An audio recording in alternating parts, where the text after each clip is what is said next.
Hello, everybody, and welcome back to Rev Left Radio. On today's episode, we have back on the show Nicholas Richard-Thompson and Tunde Osazua from Black Alliance for Peace. We've had them on a few times in the past to talk about AFRICOM, uprisings in the Sahel, etc. They're back on the show this time to do a full episode on a historical figure that I've been wanting to cover for many years here on Rev Left. For various reasons, never quite got around to it, but is a really interesting and crucial figure of 20th century socialism and Pan-Africanism and anti-imperialism and anti-colonialism, and that is the one and only Kwame Nkrumah. So Nick and Tunde are back on to talk about Kwame Nkrumah's life, his work as political leader of Ghana, his intellectual legacy, and it's just a really fascinating conversation around a figure that, you know, more people on the revolutionary, anti-colonial, and anti-imperialist left should absolutely know, study, and learn from today. I also wanted to let people know that if you like what we do here on Rev Left Radio, you can support us directly. We are 100% listener funded. We always will be. You will never hear us do an ad or anything like that. We come from the people and we are funded by the people. So if you have some disposable income and you support what we do and you want to get up to 3 bonus episodes every single month, usually of me covering some news topics that I'm not able to cover on the main feed, you can join us at patreon.com/RevLeftRadio, support the show, get extra content, etc. Really support all of our listeners. If you don't have money, you can always just leave us a positive review on your preferred podcast app. That sort of boosts the algorithm and helps us get out to more people. And of course, you can always share us with family and friends if any of these episodes you think would hit well with somebody that you know personally. That's another great way to support the show. I also want to give a huge shout out to our sister podcast, Guerrilla History. We talk about the non-aligned movement and the Bandung Conference in this episode, and of course, Guerrilla History. We've covered those pretty extensively and have full episodes dedicated to them. So if you're not already a listener of Guerrilla History, you can find Guerrilla History on any of your preferred podcast apps. And you know, it's a part of the Rev Left family. And it's really important. We do proletarian history. We have on academic experts quite often, so it's really a deep dive into history over there. Check that out. And they themselves have a really cool not well known yet, unfortunately, but people should know about it, spin-off show called Guerrilla Radio, where we have a rotating sort of cast of different hosts covering different topics, a lot of times centered on organizing in real time. So check out Guerrilla History, check out Guerrilla Radio, both of which are spelled Guerrilla. That's how you spell guerrilla in this context. So yeah, check out Guerrilla History, check out Guerrilla Radio if you haven't already. Subscribe to them, show them some love as well. They are connected to the Rev Left family, and we do important work over there. So check those out. All right, without further ado, here is my episode with Nick and Tunde from the Black Alliance for Peace on the one and only Kwame Nkrumah. Hello, yes, I'm Nicholas Richard-Thompson. I am the BAT Midwest organizer and BAT Chicago organizer, and I am also on the communications team. Yeah, and my name is Tunde Osazua. I am the outreach and membership support co-coordinator for the Black Alliance for Peace on the coordinating committee, and also a BAP Atlanta member. Wonderful. Well, it's an honor to have both of you back on the show. I always love when both of you come on the show. We had you on very recently to talk about French colonialism in Africa, the month of action against AFRICOM, etc., the Black Alliance for Peace puts together every year. And we had you on the year before to talk about that as well. So always love chatting with both of you. And today, the topic today was actually sort of picked last time when we finished our conversation. We were sort of discussing afterwards some possible other things that we could cover together, and the name of Kwame Nkrumah came up, I believe, in that episode, but then afterwards as well. And then pretty quickly we decided that we were going to do an entire episode on Nkrumah. He's been a figure that I've wanted to cover for many years, actually, on Rev Left, and it just never quite worked out. So I'm finally glad to get to Kwame Nkrumah, and that's going to be the topic for today. So as an opening question, for those who might not know, can you introduce us to Kwame Nkrumah as a historical figure and kind of help listeners orient themselves to the basic history and the basic timeline that we'll be covering today? Yeah, and we know that Kwame Nkrumah is really a seminal figure in African independence movements, specifically in the 20th century, but obviously past his time, even to today, right? His theory and strategy for the liberation and unification of Africa under scientific socialism has been a North Star, really, for freedom fighters struggling for African liberation since his time, for decades, really. He was Ghana's first prime minister and first president, right? And so I think, his role in terms of bringing Ghana, what was known under colonialism as the Gold Coast, to independence was really gave Ghana like a icon status across Africa. His speeches, his writings, his policy positions really made him like a leading voice, defining Pan-Africanism and African anti-imperialism, throughout the 20th century. And so, he's just a massive figure for national liberation movements in Africa and throughout the Third World. And for us, right, his work is very relevant to our struggles today, especially as we talk about neo-colonialism and the threats that structure poses to African liberation struggles now. And we just think we can learn a great deal from his work around scientific socialism. So, we are really going to be talking about, the 20th century, because he was born towards the beginning of the 1900s, and, he dies around 1972. So that's kind of the period that we'll be addressing today. Definitely. Yeah, thank you. And I just wanted to say up top as well that, Kwame Nkrumah is obviously important for many reasons. He's important within Africa. He's important outside of Africa, important for the Black liberation struggle, and of course important for socialist history as well, because he's one of these figures in history, like a Mao or like a Lenin, who was both a revolutionary organizer and a leader of a socialist government, as well as an active sort of theorist, as he is putting in the work in real time. So you have some of these rare figures that, from the sort of contingencies of history, get put into this place where they can both be a theorist as well as a revolutionary leader, and that dialectic between their thought and their study and their understanding and the actual concrete reality that they have to operate, organize, and survive in, that really sort of bolsters each side, right? The theory becomes better because it's informed by real-world practice, and the practice becomes better because it's guided by really, really sophisticated, high-level theory. And so Nkrumah is a really interesting figure for that, at least, and much more. So let's go ahead and, I think, start with his biography. So where did Nkrumah come from? What was his childhood and his education like, and what ultimately sort of led him into politics?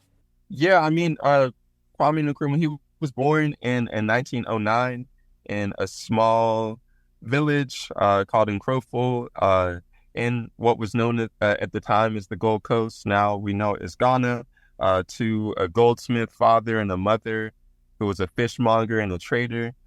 And he was really raised by his mother and extended family who lived together in a traditional way.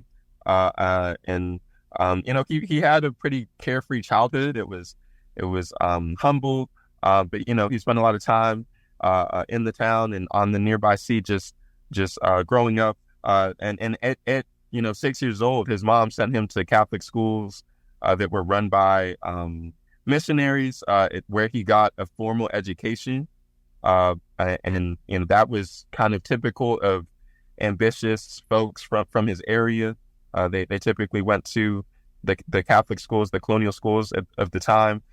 He finished school early and went on to train as a teacher in Accra, Ghana's capital, where he learned basics of like English and the sciences before becoming like an elementary school instructor for a number of years in Accra and in rural towns. So initially he wanted to be a Catholic priest, but while training as a teacher, he was exposed to the ideas of Marcus Garvey and W.B. Du Bois, who were also giants in Pan-Africanist history and thought. Obviously Du Bois is also a leading theorist in terms of scientific socialism as it applies to Black folks and people more generally. But he also met the first president of Nigeria before he became president, Nnamdi Azikiwe, while he was a teacher, while Nkrumah was a teacher. And Azikiwe's influence also, kind of pushed him towards Pan-Africanism.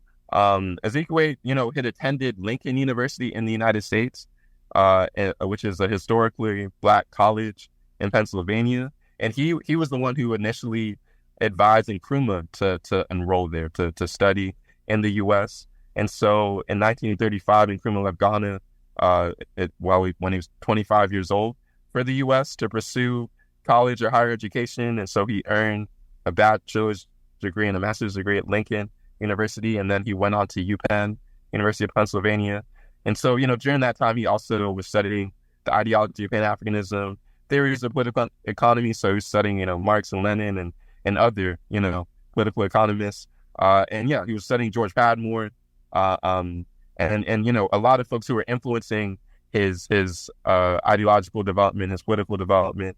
And then, after he finished his studies, he went to the UK to study at the London School of Economics for doctoral studies. And there, he was living alongside a number of anti-colonial activists where he sharpened his political consciousness. And so that's where he, was interacting with folks like C.L.R. James, right, who also had a very big influence on him. And, as he was studying in London, he organized a political group that was agitating for an end to British rule in Africa. The British were the colonial power of his homeland in Ghana, right? And so he was interacting with activists from various colonies and Black British intellectuals who were also fighting imperialism. So that was kind of, one of his main entrances into, activism, to political work, though he'd been studying all of these things for a while. So that's how I would lay out some of his early biographical, developments for that early period. Yeah. Yeah, that's really good. So we have, already as soon as he starts, engaging with politics and engaging with his own education and his own intellectual development, he's on, Pan-Africanism, anti-colonialism, anti-imperialism, reading figures like Marx, like Lenin, and this is the broad sort of influence that he's pulling from. You mentioned also Du Bois, so I just have to mention to listeners who might want to learn more, we have an ongoing series on Rev Left here covering the work and life of W.E.B. Du Bois. We've already had on Gerald Horne for one installment, Dr. CBS, Charisse Burden-Stelly for a second installment, and we're working on a third and a fourth right now. So that series is ongoing. People should definitely check out Du Bois if they haven't, studied and researched him, especially if they live in the U.S., because he's a really crucial figure to the Black liberation struggle in the United States of the past century or more. So a really important thinker and one of, among many, Nkrumah's influences. The next question I want to move into is talking about Nkrumah's political organizing. So we understand where he comes from. We understand, sort of his major influences, his basic education. But Nkrumah really made his name via his political organizing and his work building political organizations. So can you kind of talk about this organizing, the UGCC, one of his first organizations, his subsequent imprisonment, and then the formation of the CPP in 1951, which will, be an important organization going forward? Yeah, I can take this one. So before we even get into talking about the UGCC, which was a United Gold Coast Convention, I want to really briefly talk about the 1945 5th Pan-African Congress, because I think out of this emerges and really develops Nkrumah's vision and further cements his ideas of Pan-Africanism and internationalism and unity, right? So the 1945 5th Pan-African Congress happened in the UK, and the Congress is essentially a series of several meetings to address decolonization on the continent, from Western imperialism in particular.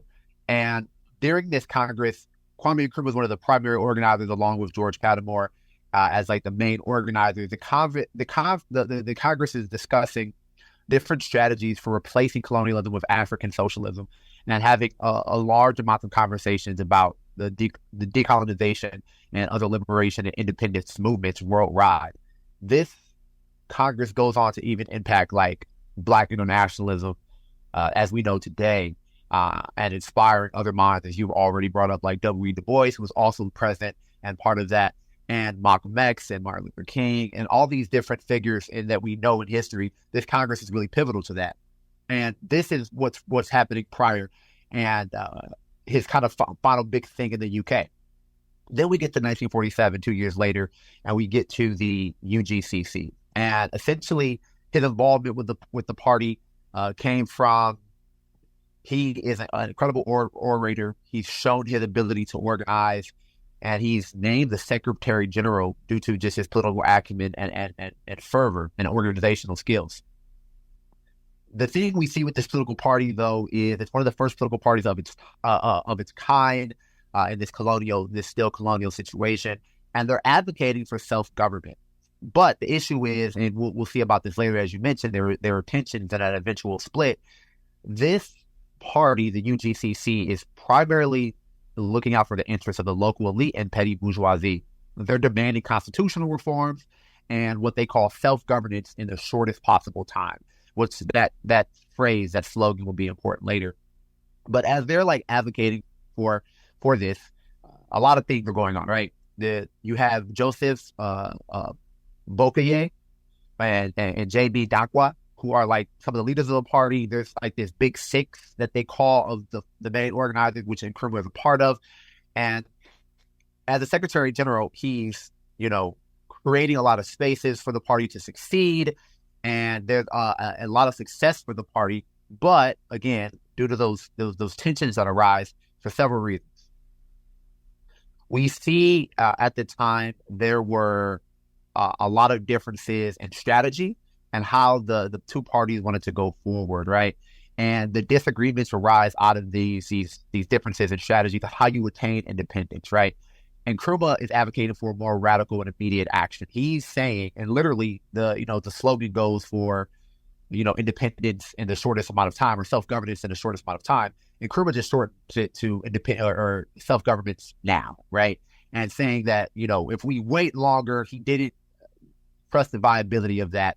And I think this actually correlates with his vision of Pan-Africanism, which we'll talk about later. He says we can't leave it to the next 5-6 generations. We have to unify now. And in the same way he was correct about, I think, the UGCC, I think he was correct about Pan-Africanism. But we'll get to that later. So essentially, the views clash with the conservative leadership of the UGCC, who are essentially, in my estimation, from my reading of history, are kind of like puppets for the party, or are puppets for the British colonial rule.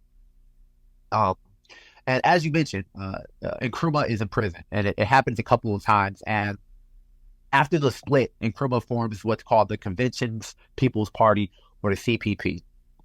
And the CPP is engaging in something called positive action, which is essentially a series of boycotts, strikes, and demonstrations against the colonial rule. And what he wants to do with the CPP is he said he's doing what he's trying to do is carry the masses with us party. And with this positive action, it's nonviolent protest and these strikes against the colonial authorities and businesses. These efforts were incredibly successful, and mainly because previous political efforts in the Gold Coast had primarily focused on like the urban intelligentsia, while Nkrumah had a large focus on the youth, right? While his stay in the UGCC, there was actually a committee formed while he was in jail the first time, because he went to jail twice, the first time, and it was called the Committee of Youth Organizing, which adopted Nkrumah's slogan of self-government. And with that, you're seeing Nkrumah he's actually galvanizing a large base of youth and some of the different rural areas in Ghana that had not really been reached out to before, and a lot of the political strategies. So with this, though, a state of emergency is called in 1950, and it's called by the colonial authorities because I think 2 police officers ended up being killed during some of the different outbreaks all over the country, and they call for a state of emergency. And Nkrumah is incited, or he is charged with inciting an illegal strike, subversion, sedition, and some other charges. And he's given like at least the starting of 3 years of prison. This only really galvanized his base, and the masses really saw him as a political prisoner. But during this time, all meetings were banned of the CPP and their other organs, and like a lot of their work is suspended. what comes about from this, like, right, these indictment charges on subversion and sedition, these 3 years, there are now leaked, documents by the CIA, and they had we're going to talk about this later, but they had eyes on Nkrumah from the onset, kind of the independence struggle, and saw him as a pretty large threat. He was named as a thoroughgoing communist, which I think is a very funny phrase, and that he had ties with the USSR and China. But during his stay in imprisonment, right, through a loophole that he had discovered, he ran for office while behind bars, right? And as expected in a landslide, I think by almost like 80, 90%, the party emerged victorious, right, in all the municipal and general elections, with Kwame Nkrumah as the prime minister. The situation kind of goes on for a little bit longer, but in 1951, essentially, the colonial authorities were like, look, we don't really want to deal with the backlash of keeping Nkrumah in prison, and they recognized him as the prime minister, right? So he kind of finessed it, and he just had too much popular support to continue any further destabilization or undermining of kind of this popular party, the CPP. So it starts with, the split. Due to the split, they adopt new strategies, and who they're targeting, adopt new strategies and their demands, and essentially just adopt a really explicit Pan-African kind of socialist-leaning politic that I think is what garnered all the popularity. And again, I'll take it all the way back. I think a lot of this, is inspired from that Fifth African Congress. Yeah, that's a really good thing to draw it back to. I do have a follow-up question. You say he becomes the prime minister. Is that still sort of a formal position, keeping intact British colonial rule, but giving sort of rule to the locals, ostensible rule? And is there like a bigger break that comes later? Or how exactly does that work as prime minister in that system? Yes, that's actually a really good question. And what I'd like to talk about is that, yes, to what you said, I would say it's a titular role in many ways, but it gave him a lot more power than he previously had. So after Ghana gained independence from British colonial rule, in 1957, the country is one of the first countries in that region to have independence. So this is like a milestone for like 20th century decolonization like movements, and it inspires a lot. And we're going to get to why the CIA did not like Nkrumah, and he was a thorn in their side in many ways because he was backing and funding other independence movements. But so when the CPP wins in 1952, Nkrumah was the PM, and as soon as he became the PM, he got to work immediately, pushing for self-governance. And there was a lot of tensions and strong objections, but eventually the demands of the Ghanaian people were met, and a new constitution was approved in 1956 for self-government, right? And through this, we see by 1960, he's elected president of Ghana. So this is the full independence kind of that we're talking to, the political independence. And later when we talk about his policies and, political economy, we talk about the economic independence he strove for. But it does come about later. It was kind of a two-part transition, becoming the prime minister, reorienting a new constitution, getting the constitution approved, and then finally becoming the president. During this time, right, like, he is beloved by the masses in so many ways. And I'll bring up a little story that I think is really funny, and I tie it to a lot of other leaders. And like he's nicknamed like the deliverer of Ghana, the star of Africa, the father of Pan-Africanism during this time. And like so many things are written about him, and he's praised a lot. And one thing that's really I always found interesting is that people of the masses would go to his home and just ask him about really like daily life disputes, whether they were marital or they have financial issues. And like he would talk to these people. And I find that amazing because very similarly, I know you've done stories on Sankara. Sankara would go play guitar in the park with the masses, right? Mm-hmm. You have stories about Fidel Castro, who there was a protest and his brother walked up to the protest and had conversations and dialogue with those who were dissatisfied with him at the time, but then he was able to soothe over and alleviate the concerns. I could never imagine any Western leader trying to do something like this. It wouldn't be possible, right? So I bring this up only because I think it's interesting, but also that a lot of these leaders are then told that they are despots, that they are hated by their people. But I don't think it's anything from the sort, right? I don't imagine you're hated by your people if these people can come to your home and have that much accessibility to you, and there isn't a concern for your life. So back to the point of your question, though, Nkrumah, after the new constitution, after 1956, we see him becoming president, and that's when a large success is done for the country, and we start seeing the implementation of the socialist policies, African unity, and much more. Yeah, wonderful. And we'll definitely get to that in detail. But that's very clarifying. So he basically becomes like this titular role as prime minister under the basic structures of British colonial rule still in place, but uses that position to push for full independence that would come some years later, in 1957, five some years after he gets the prime minister role. So he uses that lesser role to push for a more robust independence movement. Eventually gets that. We'll get to that in a second. But just to preempt something that will probably come up in these discussions at some point. And certainly if you look into Nkrumah online and look at some of these sort of liberal or both sidesy, wishy-washy resources, what you'll find is people calling him, like they did Mao, like they did Lenin, like they do everybody they don't like, a dictator, and trying to frame him as somebody fundamentally alienated from the Ghanaian masses, somebody who, was a one-party autocratic ruler, with the same old game they play with all of socialist leaders who take on the West in any substantial way. But I totally agree with you that, based on my understanding as well, that this deep connection with the masses is totally unfound anywhere in the West, with capitalist rulers and societies like that. And he had much more connection with the masses than any Western leader today certainly has, or even at the time certainly has. But, this is nothing new to my listeners. We'll know how this game goes, how socialist and decolonial leaders get called authoritarians, called dictators, etc., to try to delegitimize them. But we'll get to that.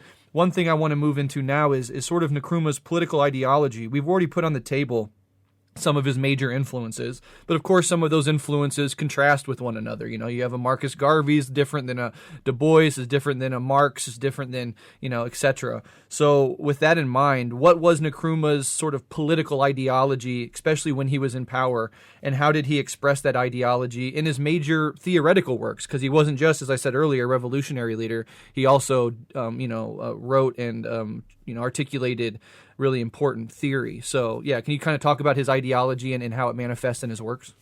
Yeah, of course. I want to touch on something you mentioned earlier, as far as, the fact that Nkrumah's work really demonstrates the need for us to take the ideas of African people and African theorists as seriously as just to take them seriously as philosophy, take them seriously as ideas. There's a philosopher named Lewis Gordon who says that, we typically or often reduce African ideas to biography or to action or to the level of embodiment, and that we don't really take them seriously as knowledge producers or as people whose ideas are really worthy of thought, or even as original, right? And so even if we do take them up, we see them as kind of derivative of Western thought or Western philosophy or Western ideas. And for us, it's important to take Nkrumah seriously as not only like a statesman, not only as a revolutionary and Pan-Africanist and socialist or communist, but also as a philosopher and as a producer of knowledge. And I just wanted to touch on that because you mentioned it. I think it's really relevant to this question of his political ideology, because a lot of folks really haven't taken Nkrumah seriously as a philosopher. Like, he has a work named Consciencism that really is a heavily philosophical text.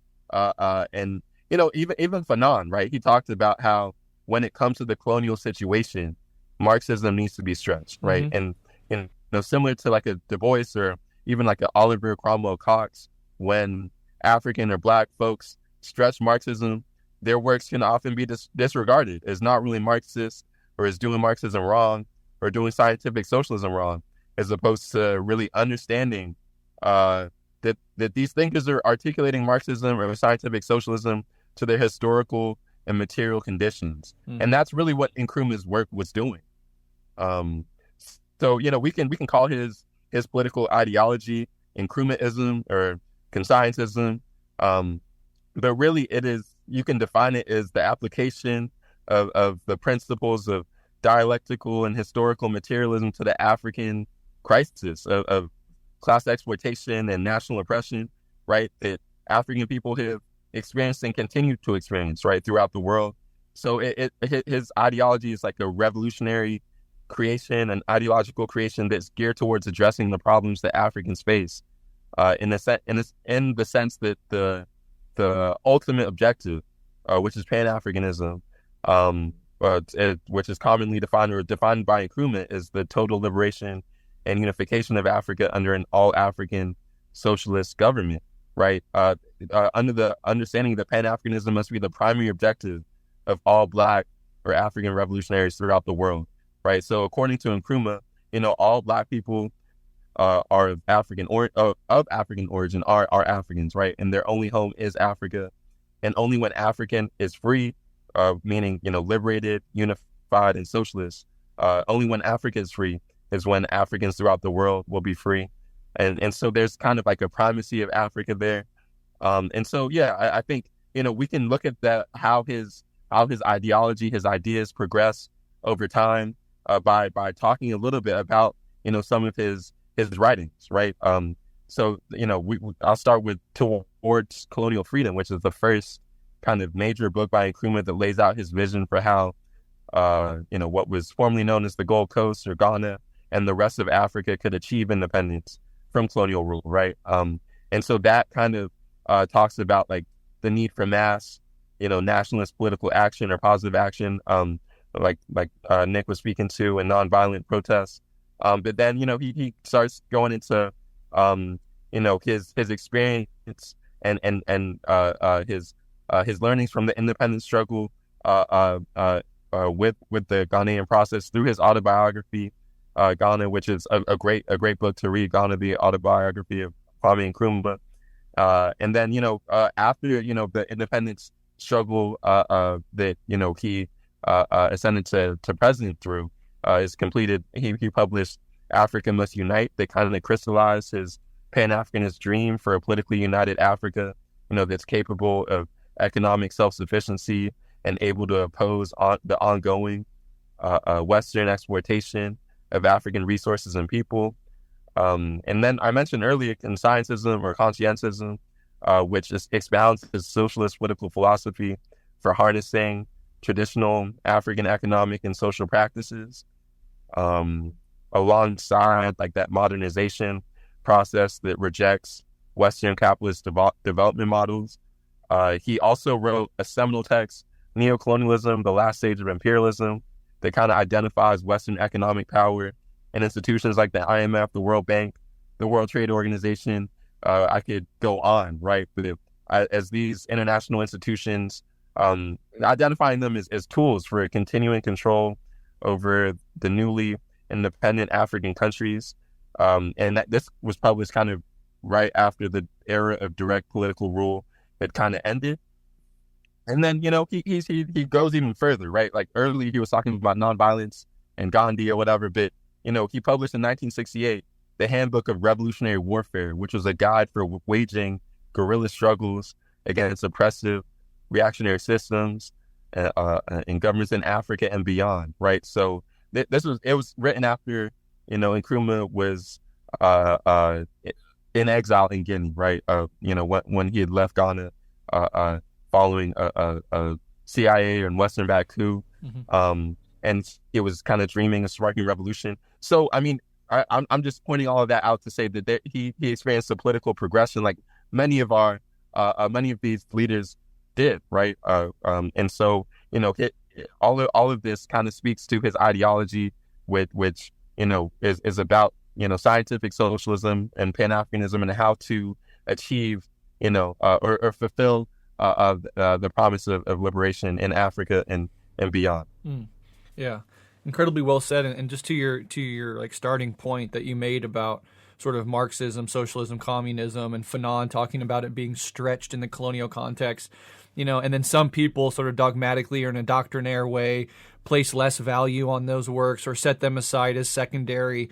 But no, they're actually, fundamentally crucial, and they're actually an application of scientific socialism, because scientific socialism is open-ended. It will manifest differently in different contexts, different conditions, different cultural and historical situations. And it's all about the creative application of, historical materialism and dialectical materialism to the concrete conditions that you actually exist in. And in the case of Africa, you're existing in a very very specific sort of scenario with Western European colonial rule, and figures like Fanon, like Nkrumah, and many more actually are some of the best products, in my opinion, of Marxism, because they are actually taking the spirit of Marxism, the core of Marxism, creatively applying it to their situation, generating new theory in the meantime. And that is much different and much more Marxist, actually, much more dialectical, much more materialist than the sort of doctrinaire, Europeans come first, sort of reductionist approach to Marxism, which has it as sort of this dogma that Marx and Engels and maybe like Lenin contributed to, and we have to continue to sort of fetishize that as it stands, and these other things are secondary. That's actually, in a lot of ways, anti-dialectical, it's anti-materialist and anti-Marxist. So yeah, Nkrumah totally fits in with my conception of scientific socialism, and he was, one of the most adept at actually applying it in his situation and generating new theory and generating revolutionary momentum and getting actually independence from it. So he actually got shit done through this theoretical articulation and using that to guide his actions. I think it's really, really wonderful. And we in the West, we have a lot to learn from figures like Nkrumah, and we should be studying them with every bit of enthusiasm and excitement that we study, a figure like Marx or Engels or Lenin or whatever. So I'm totally on board with you on that. But yeah, very well said, very interesting. Now, we're kind of jumping around a little bit. We've mentioned his exile and everything, but just to kind of bring us back to the chronology here, we've talked about the formation of the CPP, his position as prime minister, using that position to push towards full independence. You've now laid out his political ideology and how he expressed that in his major works.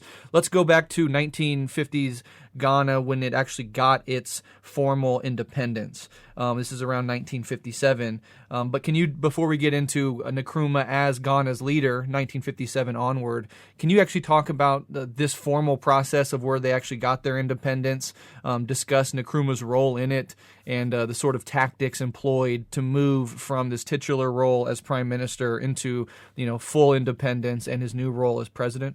Yeah, I'll take this one. So, kind of what we mentioned earlier about Nkrumah and the late 50s after they get the formal independence.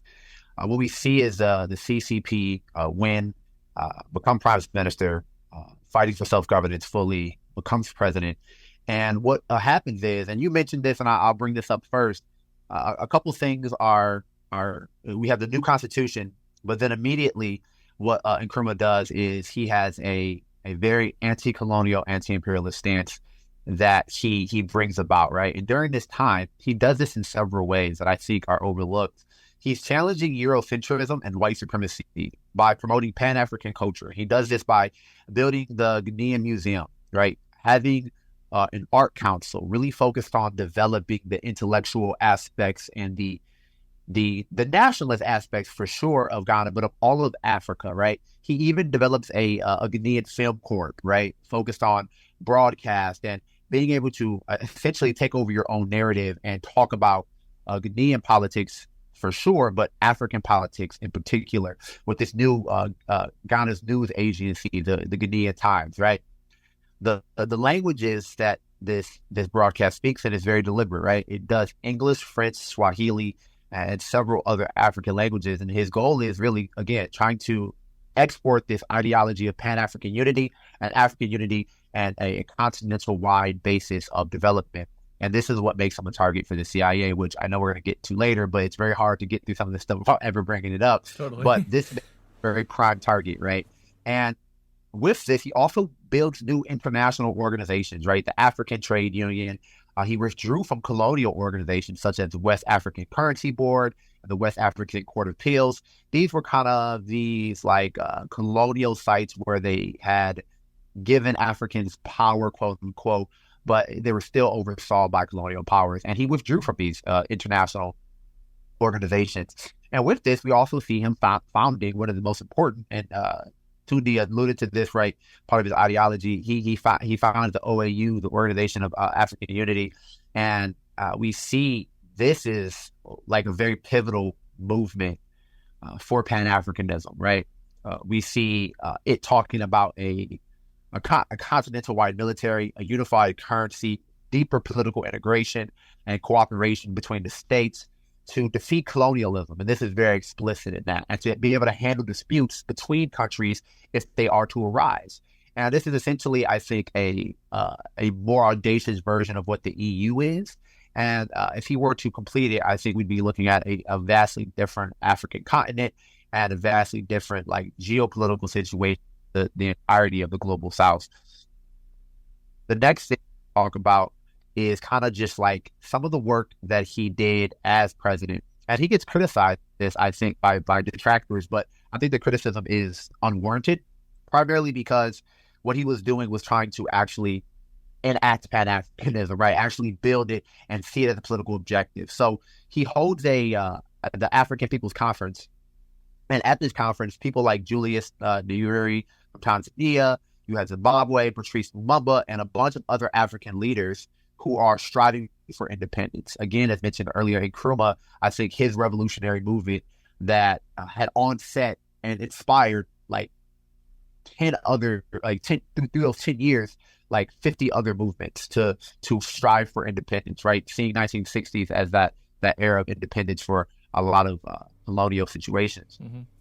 With this, though, with people like Julius Nyerere, Patrice Lumumba, another thing that I think gets him a target on his back, he's funding and training African liberation fighters, right?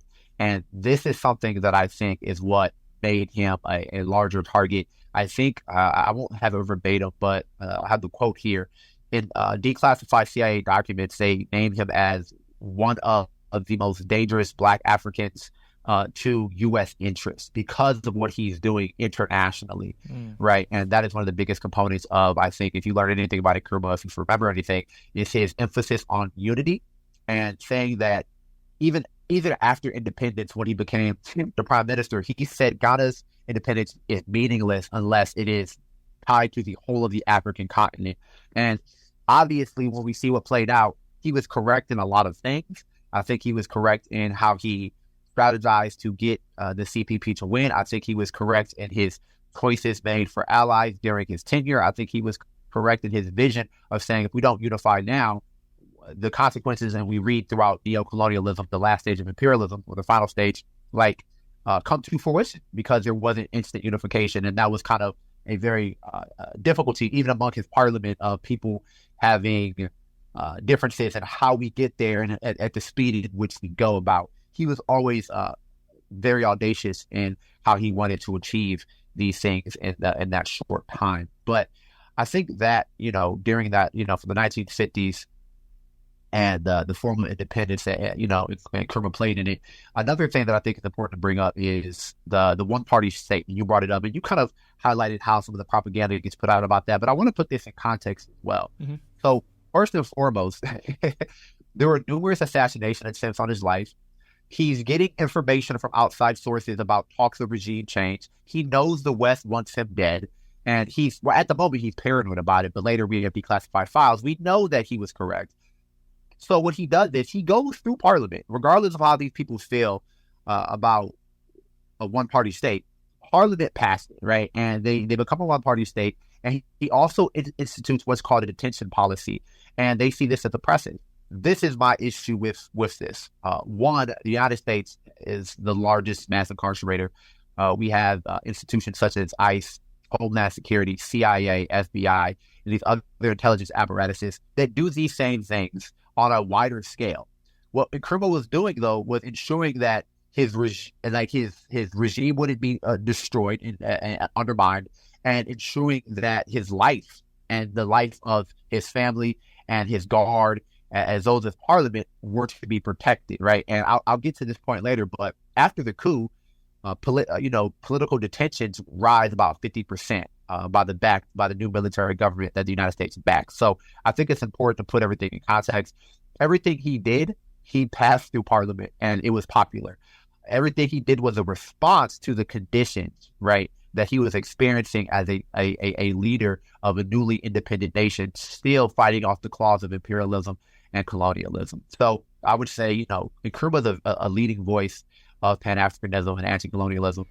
Yeah. And his mass movement secured that self-rule and culminating in independence and the negotiations for full sovereignty as him as president, there is a lot of difficulties after that. But what I'm always so inspired by is what he did economically during this time of strife and what he was able to achieve despite some of the outside external forces on his regime, his tenure. Yeah, absolutely. And for what it's worth, from my position, one party revolutionary state that is actually rooted in the masses is more democratic, more sort of susceptible to mass pressure, more rooted in democracy than these two-party or multi-party parliamentary systems in the West, which, are so alienated from the masses and actually, function and are built to be sort of alienated from the masses.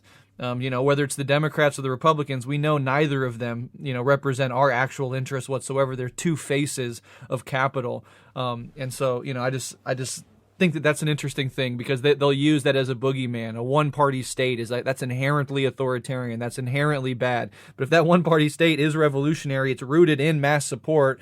It is fighting for, independence and Pan-Africanism and these genuinely good ideals meant to uplift the masses, then, that is in every way more democratic than these two-party or multi-party Western, forces of capital that put on different masks. So, just worth saying that. Right. Sorry to interrupt, and I agree with you, but you made me something, if I may. Sure. I want to read a quote by Julius Nyerere, and, Tanzania had its Independence Day yesterday on December 9th, and he said this: the United States is also a one-party state, but with typical American extravagance, they have two of them, right? And he's really calling out, he's really calling out this contradiction that you rise. And what I want to say about this, too, for folks who are on the left but are, hesitant for the, and get wishy-washy with authoritarianism, whatever that means, I really want to just highlight and share this, right? One, liberal democracy is a Western conception, and oftentimes is coming from a place that it is inherently better due to its origins and where it emerges out of.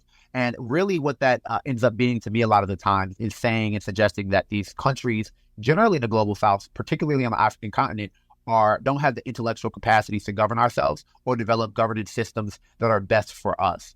So if you do really like liberal democracy, I think that's fine. It is not justification to interfere and intervene in the politics of Africans or those in South America or Latin America. And I think it's really important to see this as Western chauvinism, Eurocentrism. And if you are allied to, global solidarity, internationalism, we don't need your criticisms of that. What we need is support in way of opposing Western imperialism wherever you find yourself. So I would say that I know that's a constant debate of this place is authoritarian, we shouldn't support it. I really want to put in context of what do you mean by that? What is the alternative that you're speaking to? Because the United States and its Western allies certainly aren't democratic, not in a participatory way, which, is the ideal for me.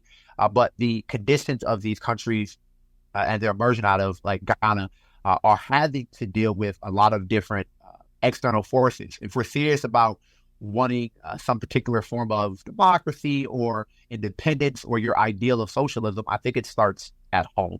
And that is being anti-imperialist, anti-colonial, and resolute in those stances. Incredibly well said. Just really quick, one final point on this. The democracy versus authoritarian binary, that entire conceptual sort of approach is a mystification. You as an American have just as much say in what your government's policies are as somebody in these scary authoritarian regimes like Russia or China. And in fact, ironically, both Xi and Putin and Russia are certainly not in any way socialist. With Xi and China, there's definitely an argument amongst Marxists whether or not they qualify. In either case, both of those leaders have genuinely much more mass support from the people in their countries than Biden or Trump or these two parties have in the U.S. So it's like Biden has a 30% favorability rating, and then you go look at, even somebody that they want to scare us as a scary authoritarian like Putin, he has much more popular support. Xi, for sure, has much more support. And it's not just Xi, it's the entire Communist Party in China and what that has done for the Chinese people. And so it's a lot of chauvinism, a Euro chauvinism, chauvinism that insists that this rotten, corrupt thing that we call liberal democracy is somehow superior to these other forms of political organization, but it's also a straight up mystification to think in terms of West equals democracy equals good, and these other countries, often in the global South or in the Far East, these are authoritarian, therefore bad. That's a child's way of approaching politics, and I hope most Rev Left listeners will absolutely understand that. That's just worth saying. Okay, let's go ahead and move forward. I'm gonna kind of combine these next two questions, and I'll let you take it in any direction you want. I mean, we've certainly already talked about some of this, so I kind of wanted to combine these because we have touched on elements. But from 1957 to 1966, this is when Kwame Nkrumah was Ghana's leader. And I was hoping, you've already mentioned some of his policies, you've mentioned his leadership style, but can you talk a little bit more about the policies of his government and how Pan-Africanism sort of manifested in these policies? And then, you can also mention we mentioned these assassination attempts on Nkrumah. I think there were 5 separate formal assassination attempts on Nkrumah, so you can talk about that as well.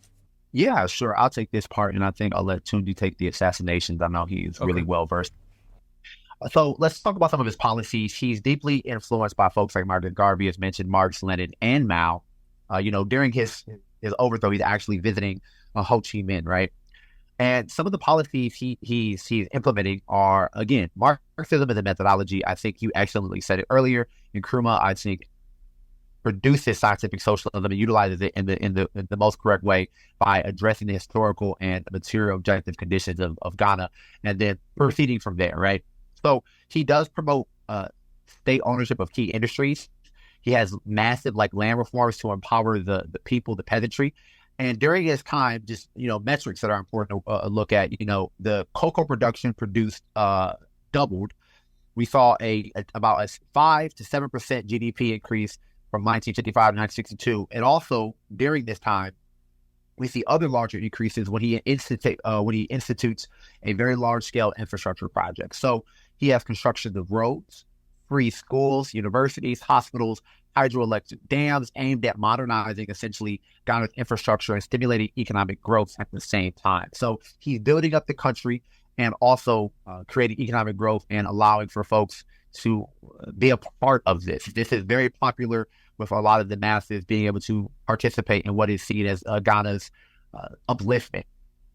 During this time specifically, there are 68 state-owned factories that they utilize to fully staff and keep people employed, but more importantly, they're becoming self-sufficient. So he's talked about self-sufficiency and not being reliant on external forces. He did use key strategic partnerships, but he never in a way to be reliant upon those partnerships, right? He rejected the IMF. He rejected the World Bank. Again, these were bad things in terms of Western interests, which lead to some of the external forces on his government. But those 68 state-owned factories were producing steel, meat, vegetables, fruit, TVs, radio, shoes, textiles, furniture, tires, brother, everything to be self-sufficient as a country, as a people, really, I think, embodying and instilling pride in the Ghanaian people.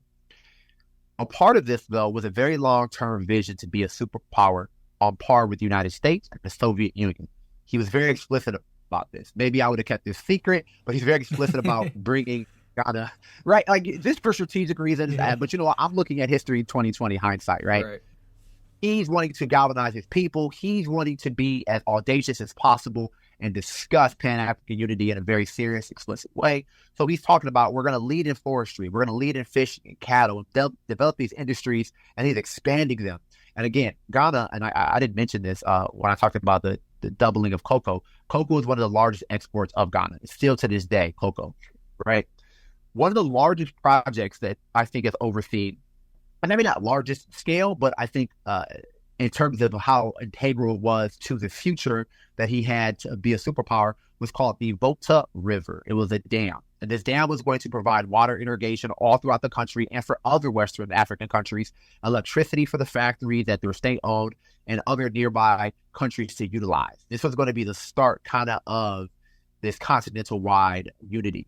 But the Volta River was done through an American business partnership. Now, I think later on when we talk about the coup and some of the other things, this is what one of the last straws of, I think, the United States, because this isn't the government, this is a private business interest, but there was, disagreements with like how they were moving with the United States government, and they wanted to help build this Volta River because this independent business saw the benefit for them too. So we see all these priorities, right? We see education and social reform as priorities. We see economic development and self-sufficiency as priorities. We see the personal development of food sovereignty and just goods as personal developments. What ends up happening, with this is everything is also tied to, like I said, self-sufficiency, decolonization, and Pan-African unity. He's always bringing that in as he's talking with the masses of, you're a part of this emergence. You're a part of the revival of Ghana. You're a part of this revolution, right? So by the end of this, Ghana, in its most flourishing period, has doubled cocoa, has advanced farming, large reserves of gold, timber, and bauxite, very, very precious natural resources. They have developed a long-term vision to become self-sufficient in a very expedient time. They have these state-owned factories. We're seeing the GDP increase, which isn't like the only metric, but we're also seeing the quality of life increase, right? Well, with this, there's other social things that are happening too, right? Literacy is going up. He advocated for gender equality and women's rights. A lot of these things are tied together, the economic, and right, he has a quote, I'm probably going to butcher it because I didn't plan to share it today, but it just came out to me. He says, every social or cultural problem is political, and every political problem is economic, basically. So he's always tying these things together and figuring out, how do we socially develop our people? It starts with the base of the economic. So he's really driving economic development so he can bring literacy, bring schools, have gender equity and equality for other people. So really focusing on that, and all tied into his larger international vision of Pan-African unity that is focused on decolonization of the entirety of the continent. Yeah, absolutely fascinating. So much interesting stuff that he actually puts into practice here. And of course, by doing all of that, it's going to create enemies. So Tunde, can you talk about the 5 separate, as far as my understanding goes, 5 separate assassination attempts on Nkrumah during this time, and maybe who was possibly behind some of those?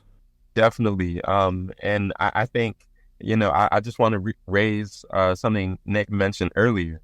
According to documents released by the Department of State's Office of the Historian, right? And this is the quote from those documents.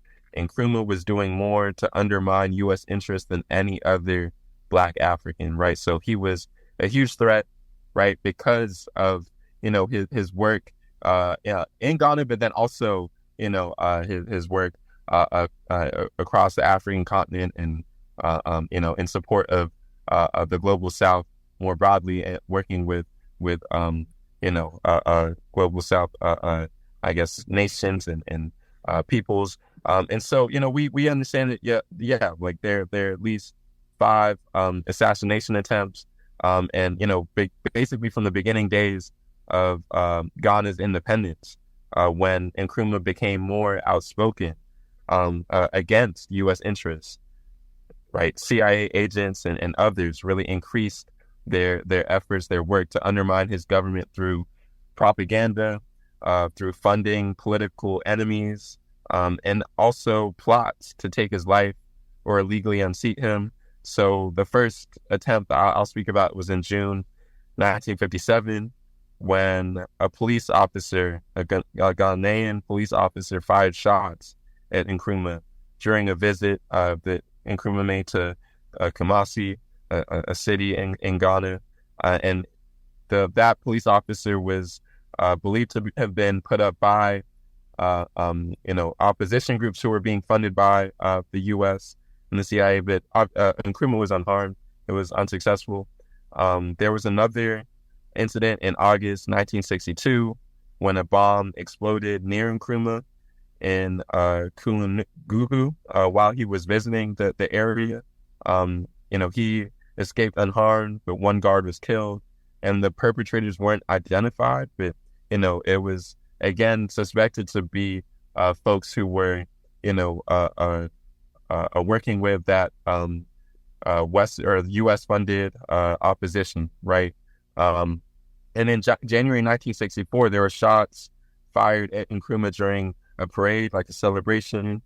And again, right, like he escaped with no injury, but the shooter was identified to be a police officer with ties to the opposition. And I'll speak a little bit more about, who this opposition was, what their ties were to the U.S., to the CIA. But yeah, and the fourth assassination attempt was a bomb blast that took place at a Accra sports stadium, right, while Nkrumah was present, and he was unhurt again, but the bomb killed and injured several people nearby. And so again, these folks were supposedly tied to the opposition, and then on at least one other occasion. So there are likely more other additional attempts, right? But this time, the attackers opened fire on Nkrumah's residence where he was living while he was present inside, and members of his presidential guard managed to kill and capture the attackers, who again were tied to these opposition folks. And just to speak more to like the role of the U.S., the CIA, right? They were instigating and supporting all of these assassination attempts on Nkrumah during his time in power from 57 up until the coup in 1966. Like there's deep classified CIA information that cites agents building close relations to key opposition figures like the chief of police, J.W.K. Harley, and the National Liberation Movement Opposition Party members, starting from 1958 onwards, right? So the CIA was providing them with material support, helping them to coordinate plans to attack and carry out these assassination attempts. There are also operational memos, right? And these are things, you can find online. I think there's a good book, White Malice, that gets into some of these documents, but there are operational memos that outline several plots assisted by CIA assets to assassinate or forcibly remove Nkrumah from power through tactics like, engineered cabinet splits or financing for the opposition, false allegations in the local press, local media, and really just directly arming these folks who were, bombing or shooting at or attacking Nkrumah, trying to carry out the assassination attempts. There are also alleged CIA agents who became embedded as diplomats or advisors to help kind of shape a lot of these attempts, like the throwing of bombs at platforms during presidential speeches. There are also records that show CIA informant meetings that continued discussing plans even within days of that coup in 1966, which I know we'll talk more about soon. But that was kind of successful in toppling Nkrumah. So I think the story is right. Like there are many instances, like we've seen with many other of these I guess revolutionary leaders who have gone up and been very firm in their anti-imperialist stances and their stances for socialism, for national liberation, and so I think it's almost by luck or not by planning, right? Like they had a very strong security apparatus that helped Nkrumah escape many of these assassination attempts, but oftentimes it was the opposition groups and disgruntled members of the police and military who were working with the CIA and the U.S. to be kind of empowered as threats to Nkrumah and this project of national liberation and the movement towards socialism in Ghana. Yeah. I mean, what we know through history, anywhere in the world that people try to take control of their own resources, try to stand up against colonialism or imperialism, try to take a different route other than neoliberalized, Western-backed global capitalism, they are immediately descended upon primarily by the U.S., but also the U.S.'s allies within and outside of a given country. I mean, one of the things, I mean, you could pick a million examples of this. One of the things that just comes to mind out of an infinite list is like just a few years ago when Maduro was giving a speech in Venezuela. Remember when the opposition, the sort of far right opposition, was like shutting down the interstates, burning cars, throwing Molotov cocktails, and they did that little drone attempted attack where they tried to have an explosive on a drone over Maduro, and it kind of went off in the air, and Maduro ducked and went inside. And of course, Castro, hundreds of attempts on his life, like trying to poison his wetsuit and having a cigar that explodes. I mean, this is what the U.S. does, the U.S.-led imperialist bloc does, and they'll use any means necessary to undermine these attempts. People in America still say something like, why do Iranians hate us so much? Why does Iran hate us so much? Go back to 1953, the Mossadegh coup. The UK and the US wanted to maintain control of the oil supply in Iran, and Mossadegh wanted to nationalize it to better his own people, and he was overthrown in a coup. Iranians don't forget that shit. And so this is the playbook, and with every iteration, every example that we understand from it, the list grows, and we can really come to a clear understanding of just how global imperialism works, and why it's the primary contradiction globally, and why it's at the forefront of our organizing and political education as Marxists, because this is really the thing that we have to confront and dismantle if we have any hope of building the sort of world that we want to live in. So yeah, fascinating history here. Now, going on to the next question, this is, as everybody knows, this is the 1960s. This is the era of the Cold War. You have the non-alignment movement. You have the broader decolonization movement across the global South. So with all of that in mind, what were Nkrumah's connections with the Soviet Union, with communist China, and the broader socialist movement? And can you talk more about his connections with other African countries and their struggles for decolonization and independence as well? Absolutely. Nkrumah played an influential role in many African countries' struggle for liberation. I think Nick already mentioned the All African People's Conference in 1958 that helped mobilize support, right, for African liberation and independence movements across the continent.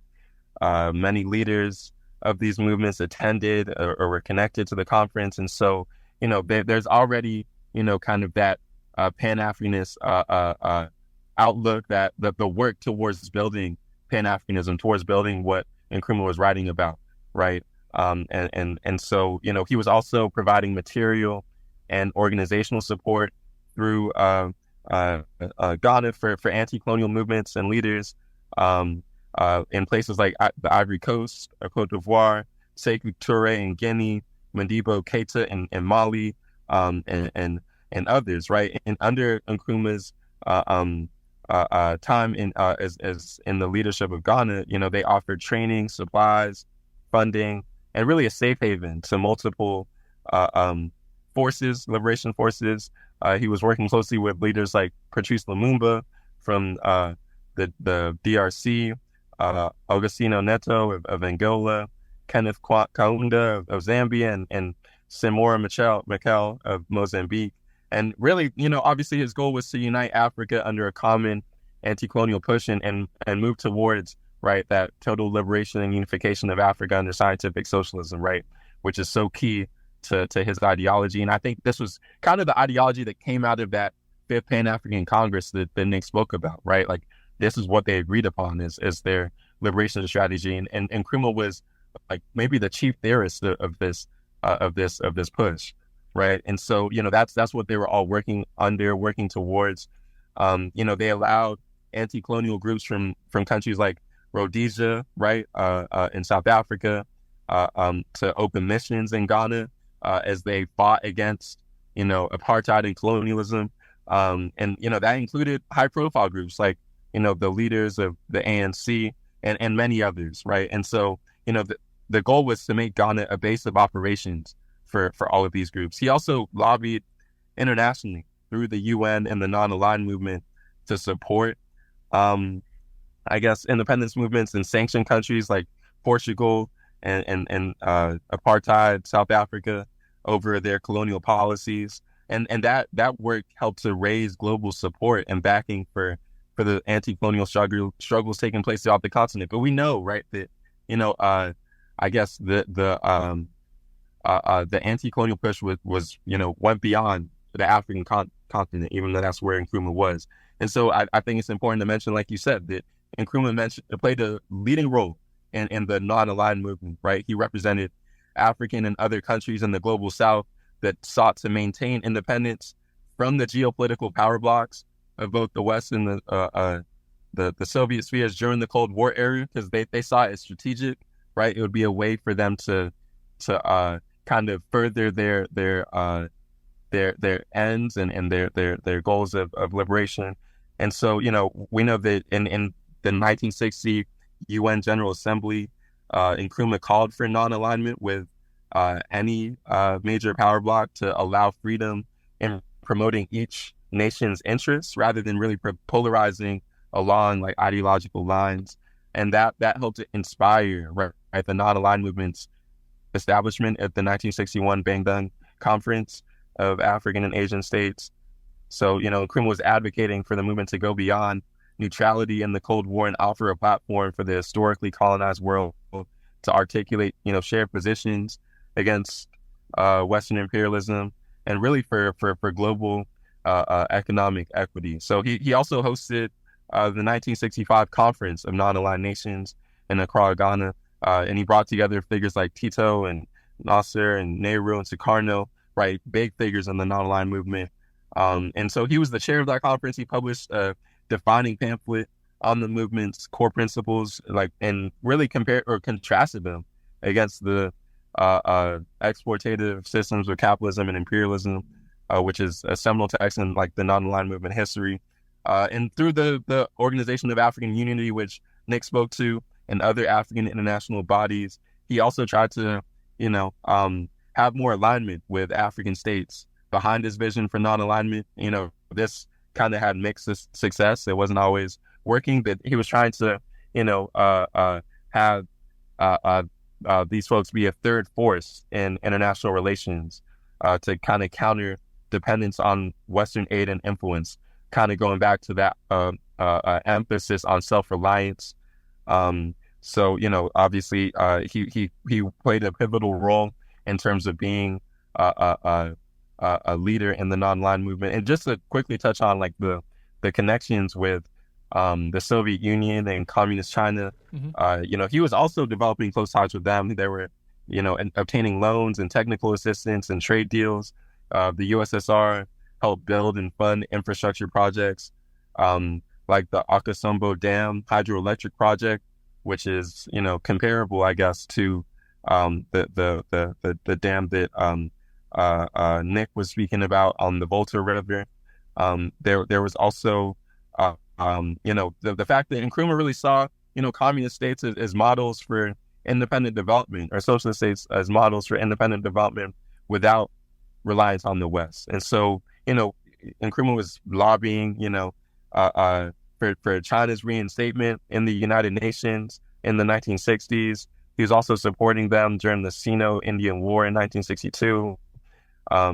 He also at times wore a Chinese supplied Mao suit. Right. and so, yeah, so, I mean, he was very close to these figures, even after the coup, right? After 1966, he stayed in Beijing for 4 days, and Zhou Enlai treated Nkrumah with courtesy.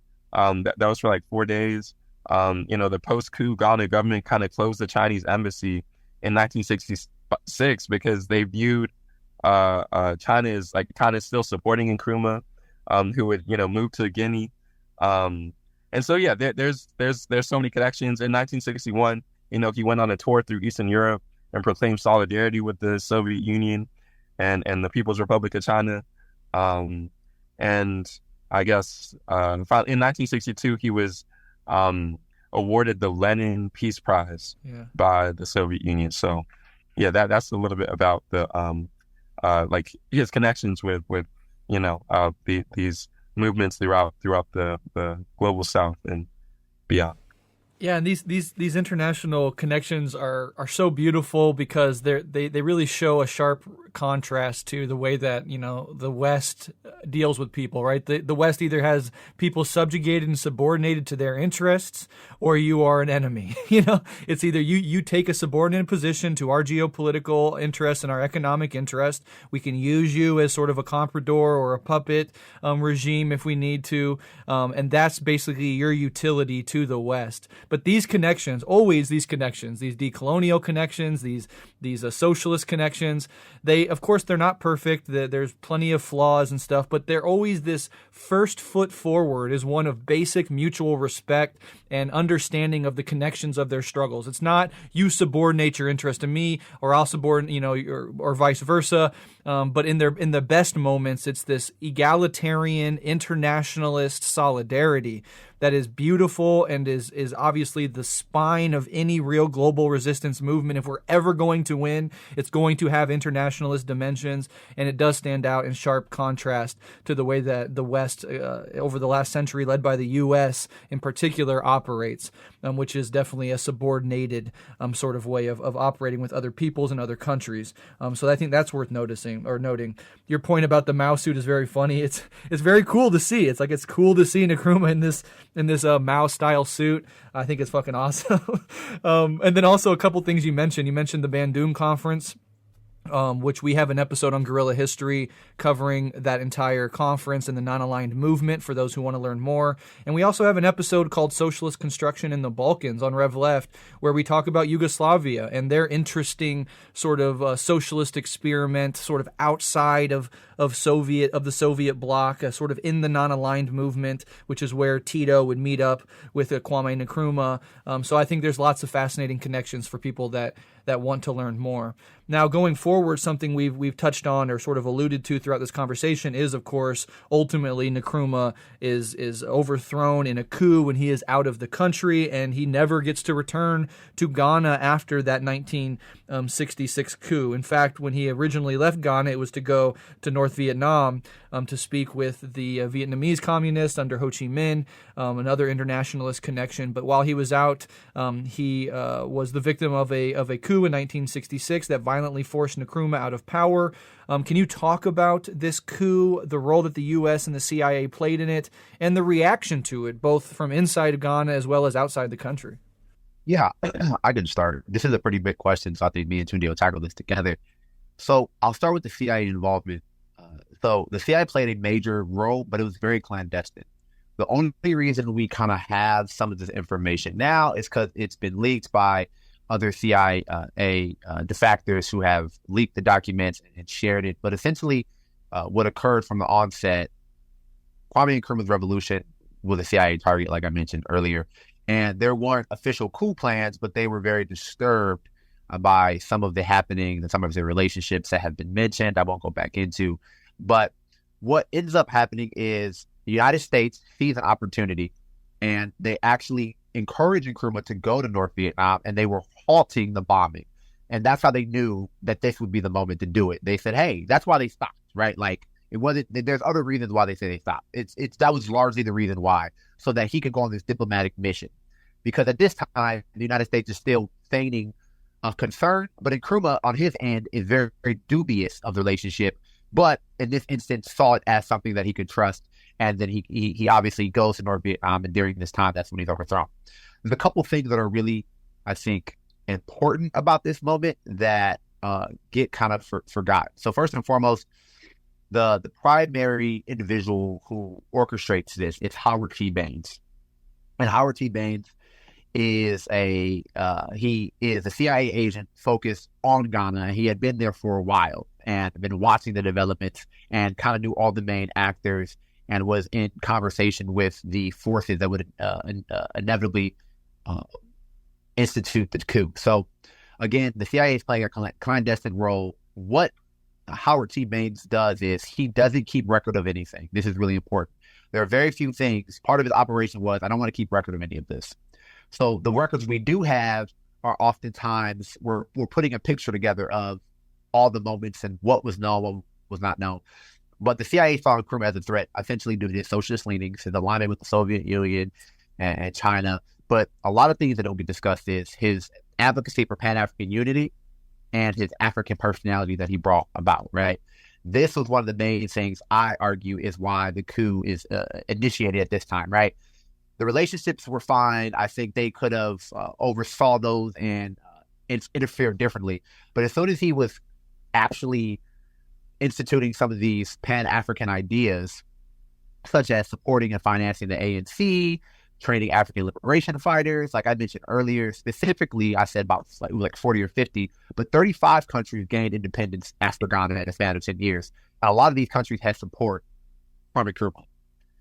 And this is so important to me because as he's trying to unite Africa, I think generally these Western powers, including, United States, Britain being the former ruler, are troubled and see this as an opportunity.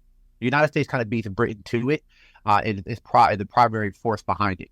One thing about the coup is that there were 600 soldiers that took place in it, and they were actually essentially lied to an onset. At the onset of the coup, initially they were told that they were mobilizing to go to and respond to a situation in southern Rhodesia. When they reached the capital of Ghana, what was told was that Nkrumah was actually meeting with Ho Chi Minh so that he could send soldiers to Vietnam. Now, this wasn't true at all. This had never been discussed. There's no record of this. This is just something to rile the base. Then, in preparation of deployment of Ghanaian soldiers to Vietnam, later they said there'd also be some deployed to southern Rhodesia, now Zimbabwe, to fight against the white government of Ian Smith. So these coup plotters are essentially trying to put fear and instill fear into the soldiers and to justify a takeover, which it inevitably works. They're seeing this as an opportunity, that this is an abuse of power. The soldiers don't want to go die in another country without being told. But again, none of this is true, right? Like, this is not happening. It's not occurring. But it's kind of brilliantly orchestrated, not to like support it, but brilliantly orchestrated because Nkrumah is in North Vietnam at this time. He is on a diplomatic mission of what character is unknown. But at this time, they see this moment to mobilize these soldiers, make them disgruntled, dissatisfied. Thus, they can justify the dissent, right? And this is what ends up happening, right? And it's incredibly unfortunate because one of the things that Nkrumah, I think, actually did really well on is he was already kind of aware of, there was this guy named Franklin Williams. He was like one of the first black ambassadors to be working for U.S. Diplomatically, and they sent him, but it's as a way to try to mend things with Nkrumah by sending a black face. Nkrumah recognizes it immediately, puts out a press and say that it's an insult that you would send a black American to try to do something diplomatic when black Americans don't have equality in your country. So he sees through it. He's actually seeing through some of the operations and attempts of the United States. This moment, no one could foresee this, right? No one could foresee that you're on a diplomatic mission and that this is utilized as a moment to misinform the soldiers who then storm the Capitol.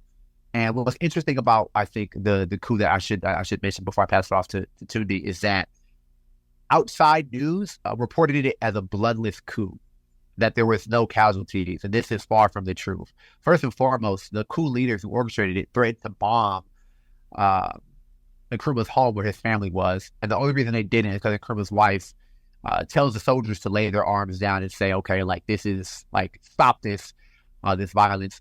But throughout this, the records show that parts of Nkrumah's royal guard from anywhere from 12 to 1,600 were killed. But Britain and Western sources are saying no one was killed, right? They're trying to make this look like that it was orchestrated in a way that it was popular and that there was no need for armed struggle, but it's everything from the case, right? Because if you see this armed struggle, I think there would have been more international intervention and looking into this at the time, which the CIA wouldn't have wanted. So a lot of media is actually lying about the character of this operation, which led to a lot of deaths of civilians as well. So those are the things that I would say the CIA played a role in, and during that time, also, they conspired to lower the world cocoa prices as like kind of pretext to destabilize the economy, as what they said now was, well, now people will say, if you like look back a cursory view of history, what they'll say is, well, his economy wasn't doing well. This isn't true. People were dissatisfied with the lack of democracy. This isn't true as well. There are certainly figures who were upset with it, but this again is the pet bourgeoisie. This is the military leaders. But like for the masses, they're still enjoying a relatively very stable economy. Democracy is not really, there's not a conversation happening outside of like this very urban intelligentsia and the military. So when people are looking onto this on their own, I would say just dig deeper, because if you just look at the cursory information for its initial, it'll say that it was destabilized economy, lack of democracy, and that's why the coup took place. But it was orchestrated, right? It was very calculated by destabilizing the economy, by conspiring with other leaders and other international financial institutions to lower global prices. It was then, pounced upon the moment with Nkrumah's diplomatic mission, and they saw that as an opportunity to do this internally, because him being there would have made it a lot more difficult for this to take place, because he could easily say, well, no, I'm not sending you to North Vietnam. I don't know where that came from, right? So a lot of this was, serendipitous, but it had always been in the works, because this person who had orchestrated the coup had been there for several years and had relationships and was kind of fomenting some of the dissent and grievances and saying, like, you could run this, you could do this, like getting in their ear about these things and like really building the manufacturing the conditions of this coup. So those are the things that I think are important to note about this, and just to be aware of when you're doing any information as it relates to kind of learning about the coup. Albert T. Baines is the main guy, and a good book that I recommend people like go check out is In Search of Enemies, and that is the brother he was head of the CIA for the Angola Task Force, and he was overseeing that. He defects eventually later on, and in his book he talks about all these other kind of operations on the continent and other places by the CIA. His name is John Stockwell. I think a lot of people will know him, but he has a good book about this, and he's the only reason why we know about these operations, because for all other intents and purposes, Howard T. Baines made it imperative not to keep record, and they did not mention anything, only through other communications that he had with John Stockwell and very few documents. Yeah, really quick before Tunde adds whatever he has to say to this point, I just wanted to sort of validate what you're saying about the narrative that this was sort of mass supported overthrow and that there was a really struggling economy, because that's precisely the two main things I heard when I went about trying to research this myself. Of course, always being critical and always, cocking an eyebrow at some of these claims, knowing where they're coming from. But yeah, that is something you will run into, and at the very least, you just need to engage with that stuff critically and learn from a broad swath of different sources and make up your own mind about it, because that will be sort of shoved down your throat if you take normal mainstream resources and try to pursue an understanding of this situation. But Tunde, do you have anything to add to this coup situation? Just quickly, in terms of the aftermath, speaking of what y'all raised, right? Like there was a lot of outrage, like mass outrage from the Africans who felt optimism, right, from Ghana's really vibrant early post-colonial years. I think there's a speech from Amilcar Cabral that kind of encapsulates some of the feelings, right? Cabral gave a speech titled "The Cancer of Betrayal," that was delivered in Nkrumah's funeral in 1972, and basically, Cabral speaks about how Nkrumah was so important to Pan-Africanism, and that this philosophy was so popular amongst leaders, but also amongst the masses of African people, musicians, intellectuals, folks in the diaspora, right, who were really championing this idea of a unified global African community. And Cabral kind of spoke to this in the speech, and the fact that it was a huge blow for the Pan-African movement for Nkrumah to be deposed, to go through this coup, and basically Cabral also articulated his concerns about the pattern of betrayal in African liberation movements, because we know that Nkrumah is not the only revolutionary leader to be couped, right? And so the way Cabral put it is that it's a betrayal that really killed Nkrumah by killing his vision for Africa, his vision for Ghana, when his government was overthrown.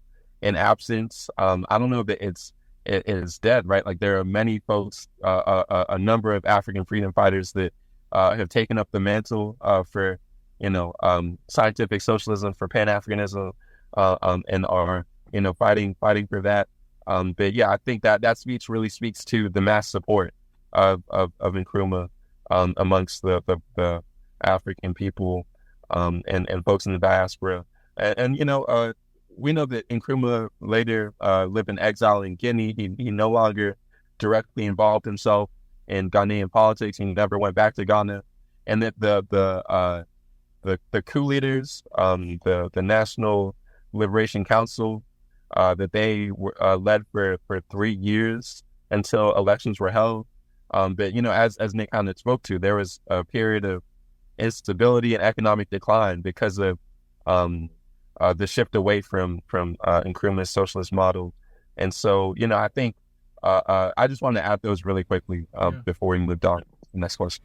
Yeah, important points. And you mentioned Cabral talking about the betrayal of the revolution and this becoming a sort of pattern. One of the people that jump out to mind immediately is Thomas Sankara, who could be seen as a direct political descendant of Kwame Nkrumah, a lot of the same ideas, a lot of the same goals, also betrayed by, at one point, a very close friend and comrade to him, and that coup, right? So it's like an exact parallel just a couple decades later in the case of Sankara. And to this day, Sankara's legacy, which is in part Nkrumah's legacy, continues to live on in the new leadership of Burkina Faso, which we touched on a little bit in our last episode together. Encourage people to check that out if they want to learn more. But yeah, very important points. And, one thing I'll say really quickly before we move on to exile and then wrap up this conversation is just these attempts at Pan-Africanism, at anti-colonialism, at socialism, insofar as they are eventually toppled, insofar as they are betrayed and crushed, which we see time and time again,